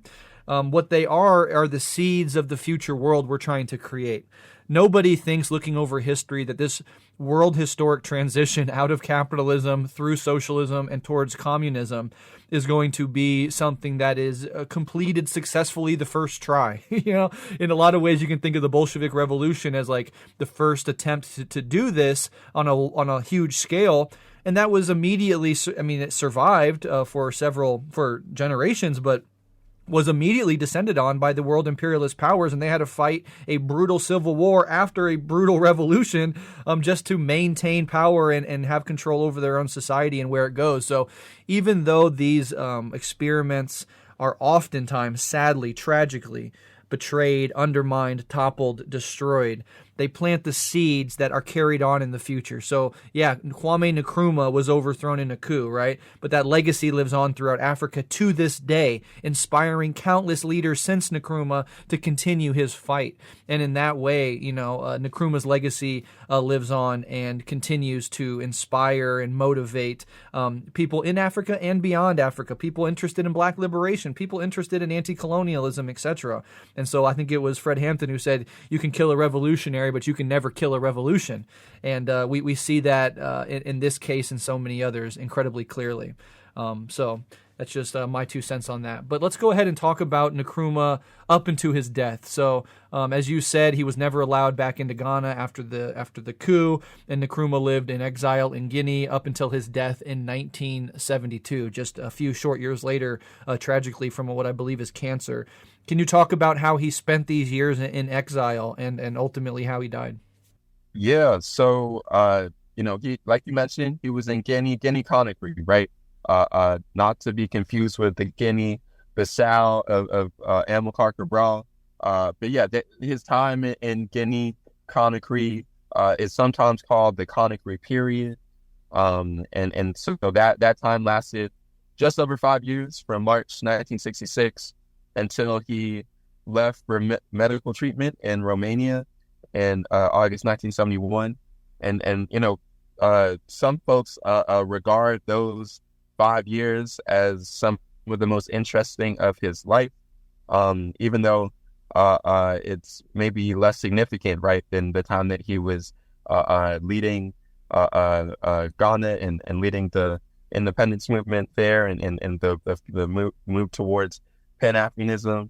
But it was written about by kind of his secretarial assistant, June Mill, who also wrote a very strong biography of Nkrumah called Forward Ever. And in her writings, she described that Nkrumah was living in a villa in Guinea Conakry that was given to him by the leader of the government at the time, Sékou Touré. And he wasn't in a position of governmental power, but he did kind of have a title of co-president that was more symbolic and a show of solidarity, even though he wasn't directly interfering in politics in Guinea Conakry. His time was mostly spent just reading, writing, corresponding with supporters, working on ideological projects to promote African unity and scientific socialism.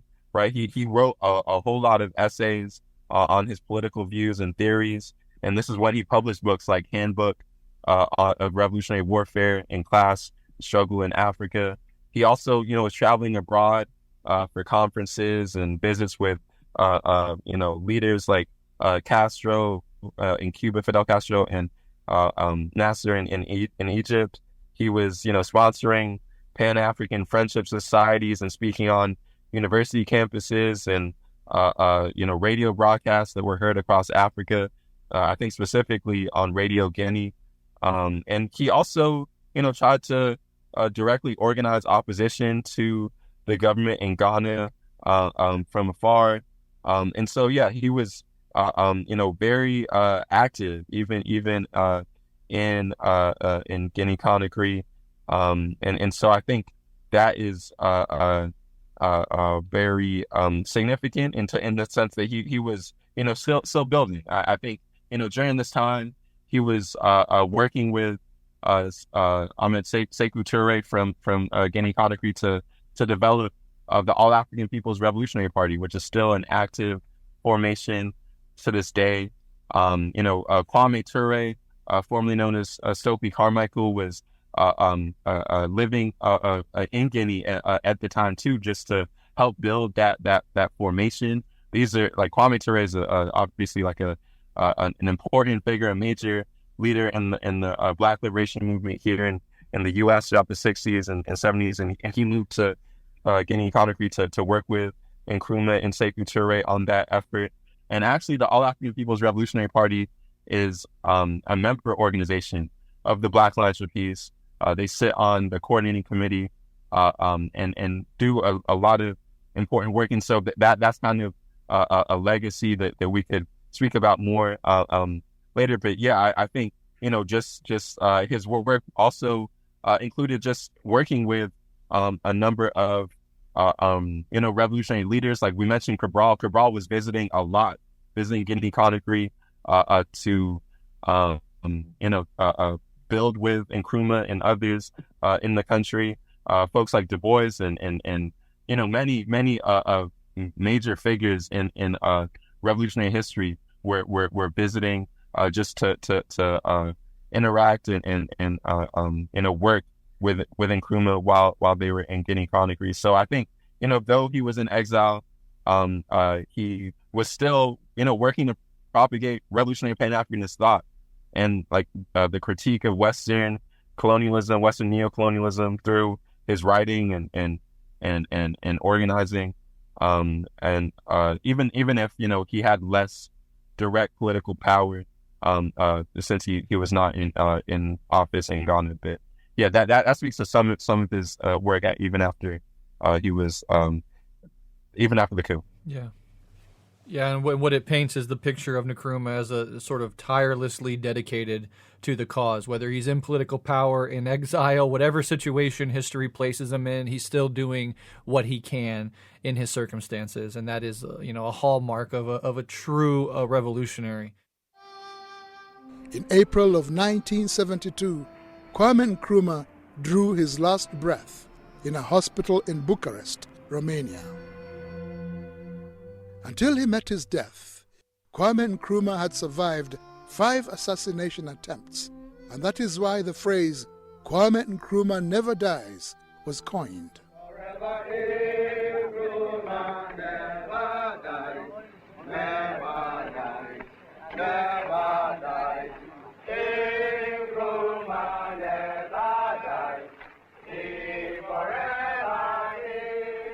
Earlier in the day, we were told that our father would be coming home. Yes, and of course we were excited, and we all dressed in our finest clothes. Yes, and you're right. Yes, I remember our mother looking particularly good in her chiffon dress. And by the end of the day, an envoy came with this unbelievable news that our father had passed on.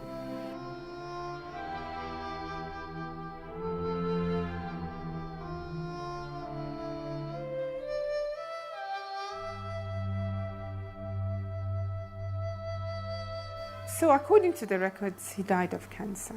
But a few people who were close to him in Guinea are also saying that he could have been poisoned. It is Amilcar Cabral who said that Nkrumah died out of a cancer of betrayal. And there was a lot of betrayal in Nkrumah's days. The voice of Emile Cabral, 1972. Let no one tell us that Nkrumah died of cancer of the throat or some other disease. No, Nkrumah has been killed by the cancer of betrayal that we should uproot.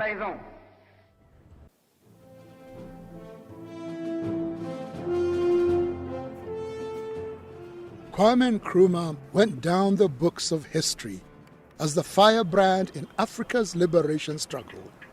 His vision for a United States of Africa continues to be realized. The reality is that they didn't stay on. Madiba is gone, Nkrumah is gone, Secretary is gone, Samora Machel is gone, Nasser of Egypt is gone. That is our reality. Our task is to create a new core of leaders, visionary leaders, leaders who want to see Africa free, leaders who want to help Africans to develop confidence in themselves, in their culture, in the food they eat, in the way they dress, in the way they walk, and the way they talk. Leaders who want to encourage Africans to take control of their own resources. We need to engineer those new leaders. That is the task. I've told you he was a fine man. Nkrumah was dedicated to politics. He loved the nation. He loved Africa. He married Africa. He lived and died politics.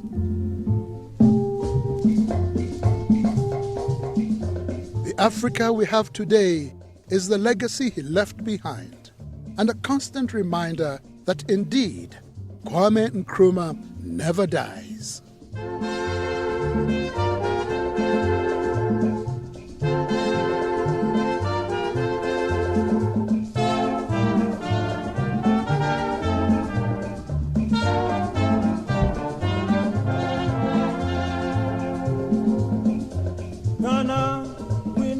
Freedom, Ghana, land of freedom, toils of the brave and the sweat of their labors, toils of the brave which have brought results.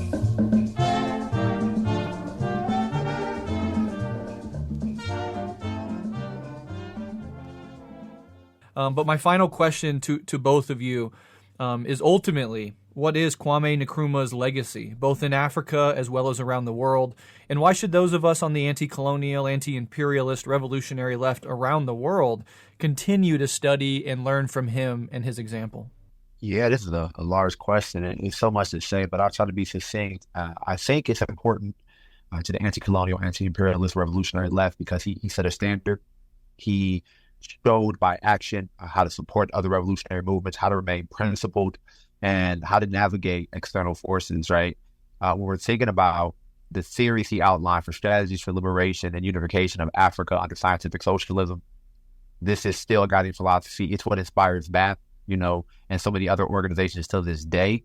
When we're thinking about like what we talked about last time with Burkina Faso, Guinea and Niger, and Mali, and these uprisings, Africa is rising. There is this reinvigorated, reemergent kind of anti-colonial movement that is, I think, in his spirit, right? The alliance of Sahelian states, recapturing and that realignment of what Nkrumah's vision was.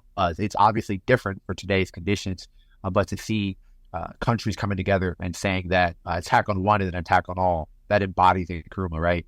Saying that we're going to integrate our politics, our economy, and we're going to deal with our problems on our own accord, develop our own partnerships, right, with Russia and China, oddly enough, still today doing that, saying, Africans have the intellectual capacities to pick our partners and to see where our interests align, and still doing that. I think that is, we wouldn't be where we're at today without him, right? And regardless of, I think, criticisms of some of his decisions, he was making decisions in a tumultuous time. He was making decisions in an era, a new era that it's easy to look back and say, well, we would have done, but there hadn't been too many decolonial, anti-imperialist, Marxist, revolutionary movements in Africa like this, right? So he sets a standard, as I said before, into what we can look at towards the future, right? I think for me, as someone in BAP, it has a Pan-African perspective. When I look at our U.S. out of Africa Network Steering Committee, that is, of Nkrumah. When I'm looking at these other movements throughout the continent, specifically the Sahel, that is of Nkrumah. And what we can learn from, in general, is that his analysis was still correct. I say this about Malcolm X all the time. I was like, you read Malcolm, you in good shape. You probably know more than like 90% of like poli-sci students, because their analysis is still very prevalent today. Yeah. When you look at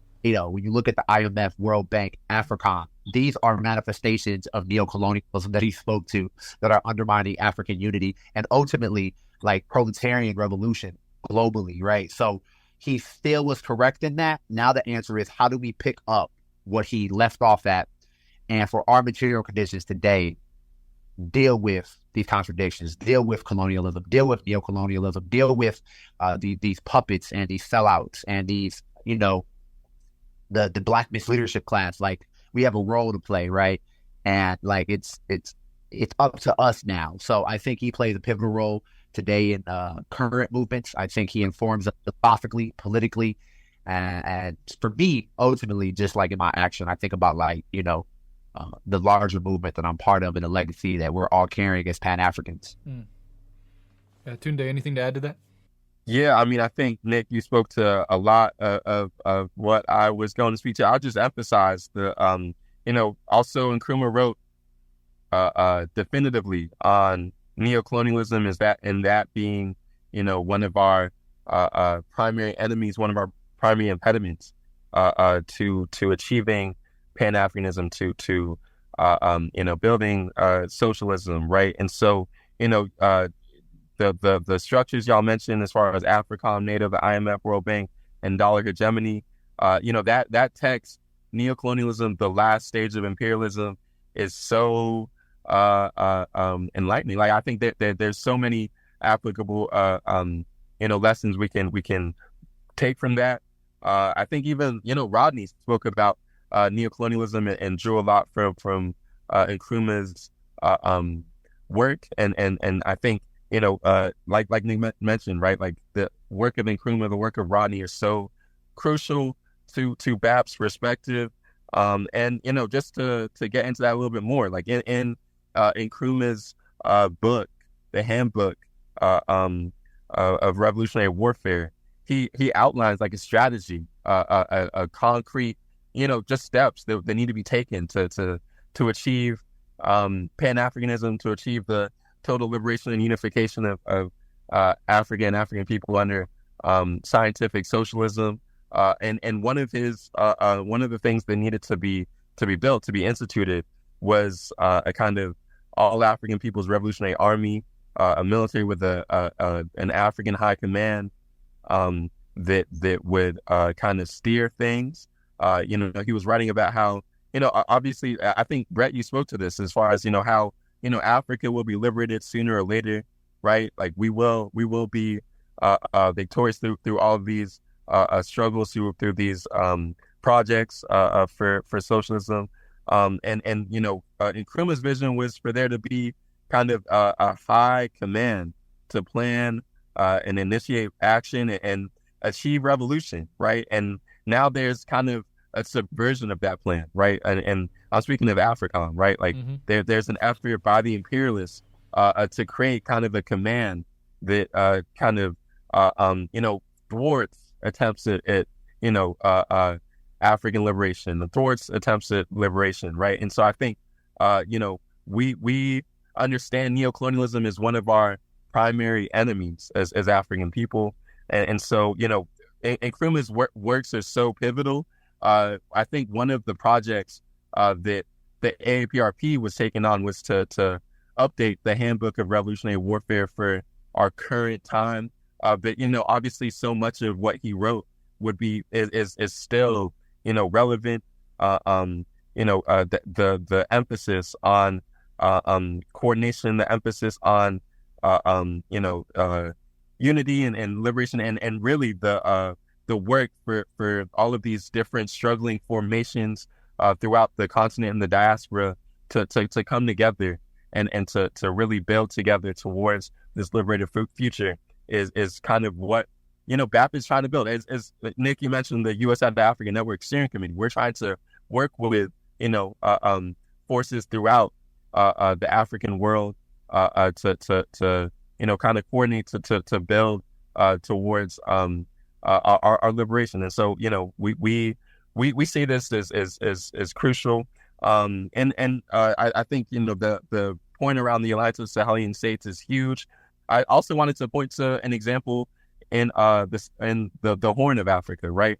Like Eritrea, Somalia, and Ethiopia, they signed like a tripartite agreement, right, which was a kind of a formal declaration on comprehensive cooperation that kind of was moving in the direction of like of Nkrumah's vision towards like Pan-Africanism, and it was kind of emphasizing the close ties of geography, history, culture, and religion, as well as like the common interests, right, which I think is key.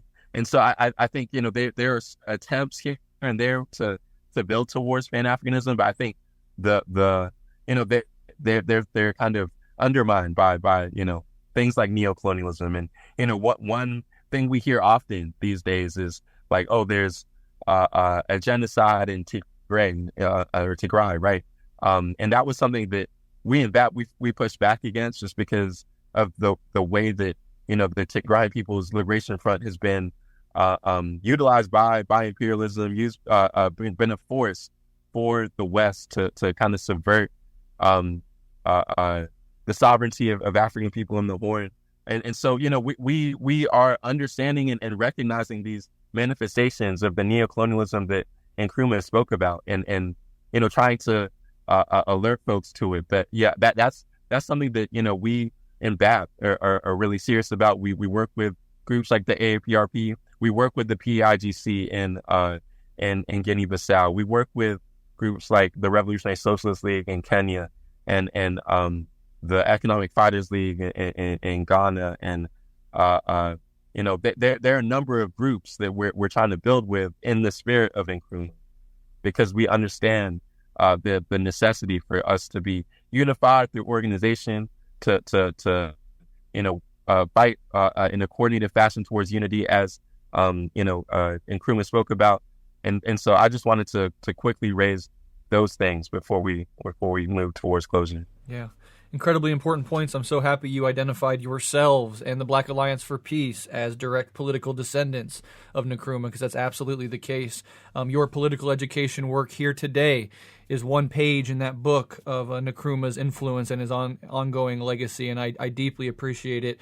I really have so much respect for the Black Alliance for Peace. Highly encourage people to either join Black Alliance for Peace or, of course, their Solidarity Network. All those links will definitely be in the show notes. But as my final sort of question to you, can you let listeners know where they can find you as individuals and your organization online? And if you have any last-minute recommendations for anyone who might want to learn more about Nkrumah, you can also throw those up here too. Yeah, thanks, Breht. Appreciate you as always. I would say if you want to find what we're doing, tap in with us with BAP Chicago, and that's just BAP Chicago. That's the chapter that I head, and we're doing a lot of work around military recruitment for youth. So if you're interested in that type of work, and we have an anti-imperialist orientation, of course, tap in. Obviously, at the Black Alliance for Peace for Instagram and Facebook and Twitter for our national to stay updated with everything going on. And then with me, Nicholas Sean RT, if you want to tap in with me personally, but definitely direct you towards Black Alliance for Peace Chicago and Black Alliance for Peace. Tunde? Yeah, and everything Nick mentioned, just want to also uplift BAP Atlanta, on Instagram and on Twitter. We're also trying to build, anti-imperialist struggle where we are. We're working, struggling against Cop City.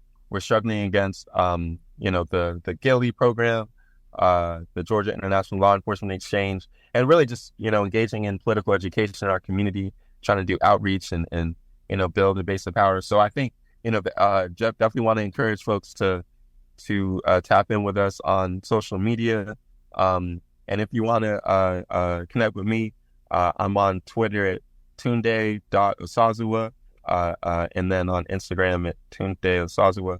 And so, tap in. And then, just wanted to also say that, we encourage folks to check out Nkrumah's writings. He wrote so much that is, important for folks to study, that it would be very helpful and illuminating as you're, trying to understand these processes, this history and this theory.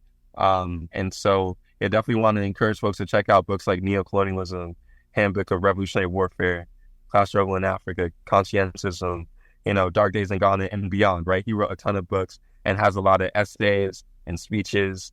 Just so much to check out.